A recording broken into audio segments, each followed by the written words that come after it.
Freddie, EPL's been really competitive this year. What do you put that down to? Why aren't the usual suspects dominating? I mean, I think Chelsea probably have had their internal problems a little bit, so they're quite far down in the table. And I think Man City's gone a bit up and down, still there. Then Leicester, of course, have surprised everyone. I think they tactically maybe play a bit different with most other teams. They play two up front and play a bit more direct. And then the Arsenal and Spurs are still up there as well. So me as an Arsenal fan, I'm quite happy at the moment. Do you think it's a good thing that you've got Leicester up there and that Spurs, you know, maybe this is their time after so many years of promise and failure? As an Arsenal fan, it's difficult to talk about Spurs as our biggest rivals, but of course it's good. Like, they always try, and it makes the league competitive. At the same time, maybe for us to have success in the Champions League and stuff, we probably want like to be consistent at the same time. Like, we'll have a Chelsea and a Man City spend a lot of money to have great squads, and they're not doing City. I mean, like, they might still get in there, but sometimes they lose games that you might think they will win and stuff. So they're a bit difficult to predict. But for sure, it's been very exciting. Let's talk about Arsenal. Is it now or never for Arsene Wenger?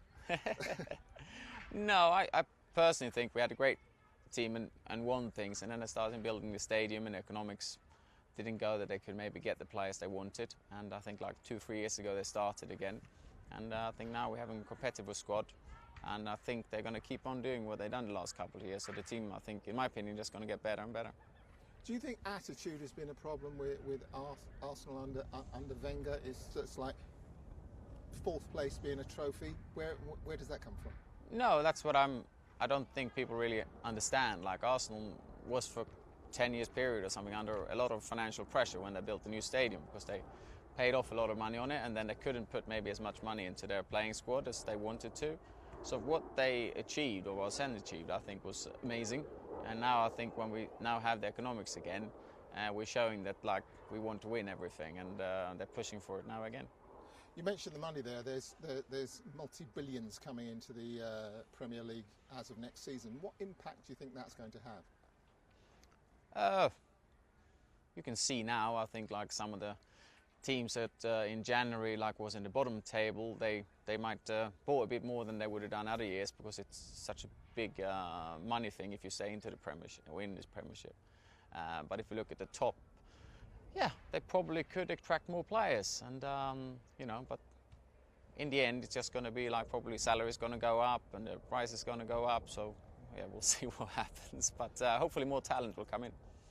And do you think that's a good thing? I mean, for the England team, you would say that possibly people have said in the past that maybe not, because there are already a plethora of foreigners in the Premier League, and now there's going to be even more, because that's where the money is. Yeah, it depends how you see it. Me personally, I maybe see it as, if you're a young English player and you don't get into, we say that we want EPL to be the best in the world, let's say, and if you then attract the best players in the world, you can't stop them, because in my opinion, about the passport, you want the best players to play. And if I was a manager, I would like to play the best team, not for what passport they have. And if we talk about English and they get it difficult for them to get in certain squads, then maybe go out in Europe, like play in Holland, like a lot of Scandinavians go maybe first to PSV, Ajax to like play, and then that's a stepping stone to go back into the EPL. Maybe try things like that. Me personally don't think it's the right thing to stop certain nationalities or this or that. It's, for me, I just want to see the best football, and of course I'm not English, but well, you almost are. Yeah, I've lived there for a very, very long time, but I think it's free movement. I think it's the best team should play in the EPL and the best players. Do you think an EPL can win the Champions League anytime soon? An EPL team? I hope so. I mean, we talk about this quite a lot, why they haven't won. But me personally, it's a different league too. If you look at Spain and Germany, and me and an old player often talk about, we don't have a rest in the middle of the season. So often when the spring comes, we play with a lot of injuries and we're quite tired. While you've had other people that maybe been able to rest their injuries and a bit more fresh, which plays a little bit part in it. I remember we said sometimes in the quarterfinals of the Champions League, we played the German team. Well, oh Jesus, they were fast. They weren't this fast in the autumn. But that's the rules in England, and they see if they change it. And me personally, I'm not after they maybe should do it for Christmas, because that's special. But if they do it any other time, but it's been discussed, I think, for 10, 15 years. But Yeah, I mean, it's obviously it's a tradition, and I don't see why it would change because again, it's a big money maker, that whole Christmas period. No, I don't think Christmas, but maybe like in January or something. But that's not for me to say. And I think then as well, like the Premiership is a bit different. The EPL at other leagues, for example, and it takes quite a lot of other players. But hopefully, very very soon, I would like them to win.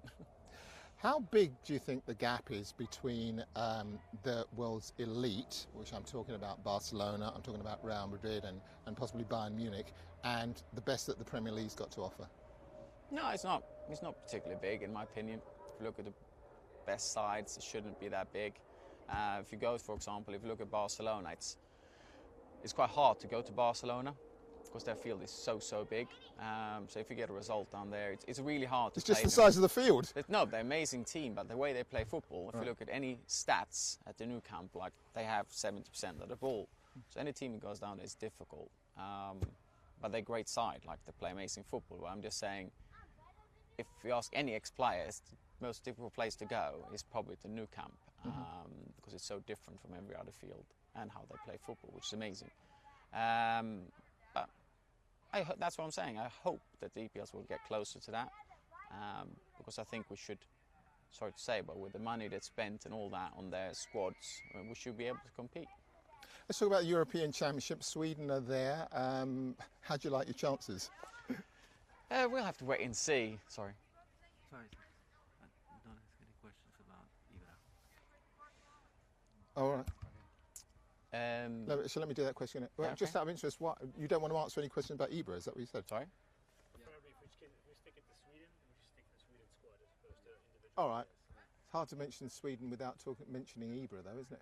Talk about Sweden's hopes in the Euro. Yeah, I'm fine with that. Okay.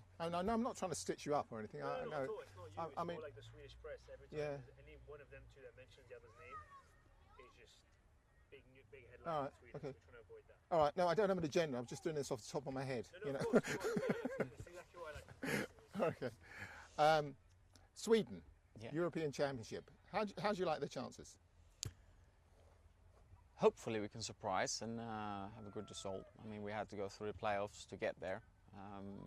I think this year, like, it's more teams that are involved in the Euros, so we should be a bigger chance to succeed from the group stages. So that's what I'm hoping for, and then it's a knockout and anything can happen, to be honest. But of course, we may be a little bit the underdogs as we came through the playoffs.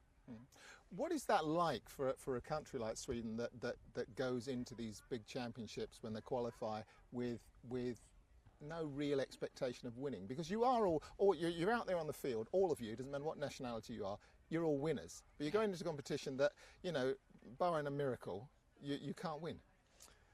No, I see where you're coming from. I think that we often talk in Scandinavia and Sweden, like we might get a great team in like a cycle of 15 years or 20 years, and that's when you have your chance. Or we were like in the World Cup in America, third and stuff like that. So when we get a good squad, a good players together, we feel that we can compete. But then, of course, there are certain years we're not as good, and but that's something you have to accept. But I think Sweden, for one stage, I think we qualify for everything in 16 years in a row. So for a small country, we're doing quite okay.